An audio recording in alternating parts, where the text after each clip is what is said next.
On the morning of June the 12th, 1904 in Missouri, a sheriff pushed open the door of a farmhouse and stepped into a silence so heavy it clung to his lungs. The woman who stood in the parlor wore black despite the heat. Her auburn hair was pinned back with perfect care, and when he asked where the children were, she said something that would burn into his memory forever. They're upstairs, sleeping. Finally quiet. But they weren't sleeping, and once you hear what was found sealed inside that house, you'll never look at your own walls the same way again. Before we go further, I need you to tell me, where are you watching this from? The place matters. Say it in the comments. Because this story is about places we're not supposed to talk about, rooms that were sealed, doors that were locked, truths that were hidden. And once we open them, there's no going back. This is not just the tale of one widow, Eleanor Ashcroft. This is not just a tragedy buried in the soil of Missouri in 1904. This is a mirror, a pattern, a warning, and if you listen closely, if you lean in and hear every word, you will see that what happened in that farmhouse was not random.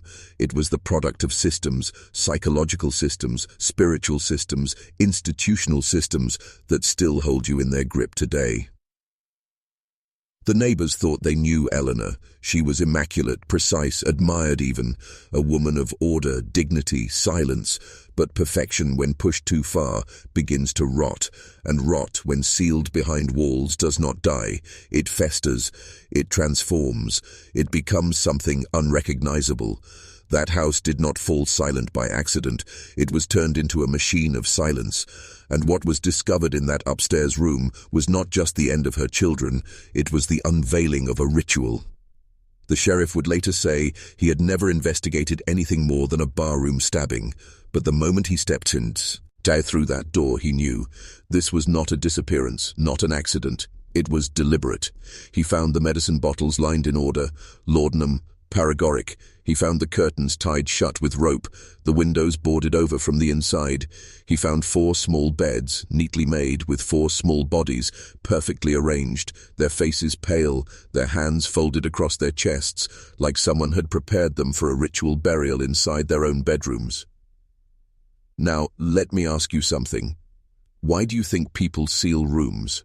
Why do you think rulers, priests and widows alike across history have locked chambers, bricked up walls and hidden away the living and the dead? What is it about secrecy that binds power? The Ashcroft house is just one chapter in a longer story. A story about how silence, when weaponized, becomes control. Eleanor lived by systems that taught her endurance, obedience, perfection. She was praised for her poise, her patience, her quiet strength. But perfection without release becomes prison, and prisons, whether of brick or mind or ritual, produce something dark. Look closer. Look at the hidden text in her poetry, published under initials just months after her husband died. She wrote, "They do not cry when winter comes, nor ask the lamp to stay. For children kept in quiet rooms learn not to disobey." Do you hear it? That is not poetry. That is a spell, a confession, and a plan disguised as literature. How many other texts in history have whispered the same truths in plain sight while the world applauded their beauty? Eleanor did not invent this pattern. She inherited it. Widowhood was not just her circumstance, it was a role, a mask, a station recognized by the community and ignored by the authorities. In 1904, there were no welfare systems, no child protective services, no one to interfere when a woman slowly closed her doors and sealed her family inside. But beyond the absence of oversight, there is something deeper here, something older. The widow is a figure as old as time, the weeping woman in black, the keeper of the empty house, the one who carries both grief and power. In many cultures, widows were considered dangerous, liminal, existing between worlds. Was Eleanor simply a grieving woman who snapped, or was she playing out an archetype older than Missouri, older than America, older than Christianity itself? The quiet room she sealed was not just a bedroom, it was an altar. Do you see what I mean? Every sealed chamber in history hides 2 things, the bodies inside and the truth outside, and truth, when buried, grows poisonous. Think of the catacombs of Rome, where early Christians worshipped in secret. Think of the hidden rooms beneath the palaces of emperors, where forbidden texts were kept from the public. Think of the sealed vaults beneath banks today, holding not just gold but documents, names, evidence of corruption. Always the same pattern: conceal, silence, seal. And this is where you must realize something uncomfortable.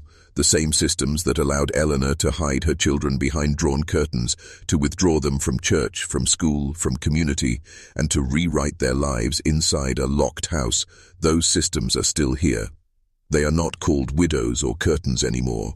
They are called narratives, institutions, screens. They tell you what is allowed to be seen and what must remain quiet. And you, like those neighbors in 1904, sense that something is wrong.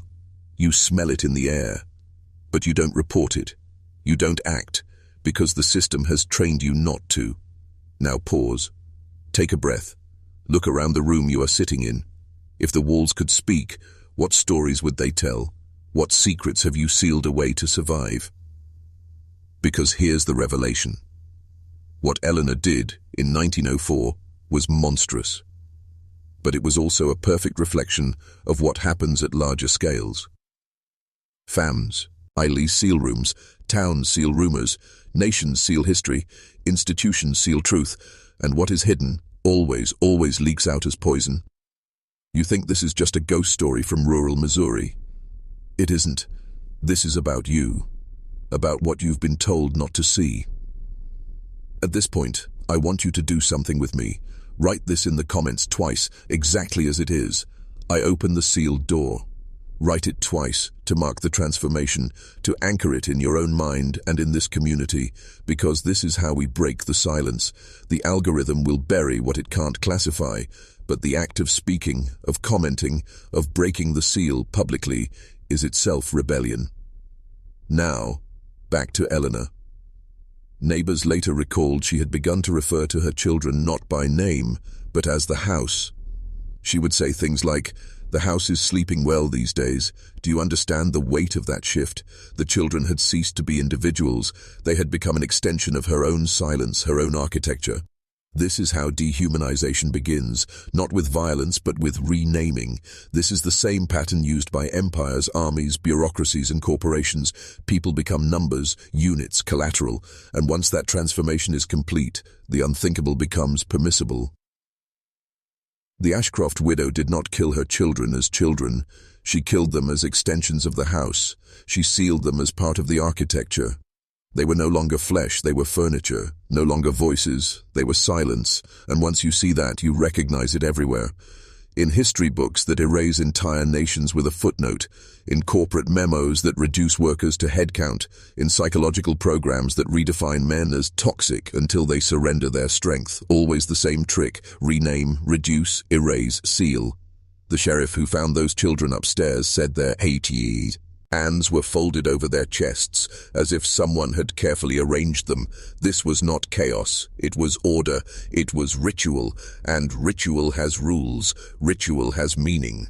She wanted them to look like they had chosen silence, like they were finally at peace, but peace imposed by force is not peace. It is control disguised as rest, and this is the great secret you were never meant to know. Control is not enforced only by chains and guns.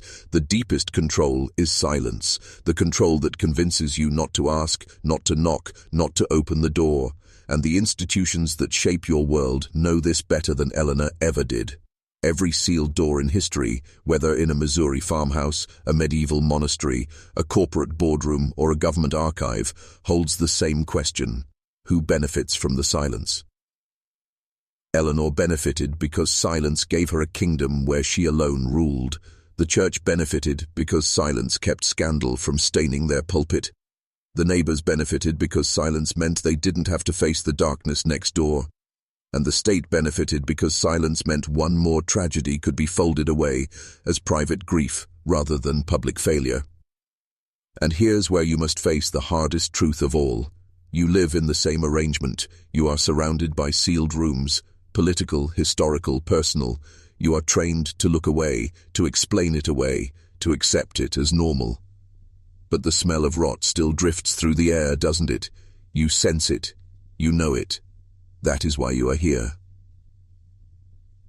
By the time Eleanor opened the door to the sheriff, it was too late. The silence had done its work. The children were already arranged in their quiet beds, but we, listening now, are not too late. The question is, do you have the courage to open the sealed door in your own life? That is the descent. That is the choice. Once you know, you cannot unknow. Once you hear the truth, you cannot go back to sleep. And once you open the sealed room, you realize that what was hidden was never dead. It was waiting. So I will leave you with this. The Ashcroft widow's house still stands in fragments, in records, in whispers. But the real house is everywhere. And the real widow is silence itself, patient, perfect, waiting for you to surrender to it. Will you? Or will you open the door?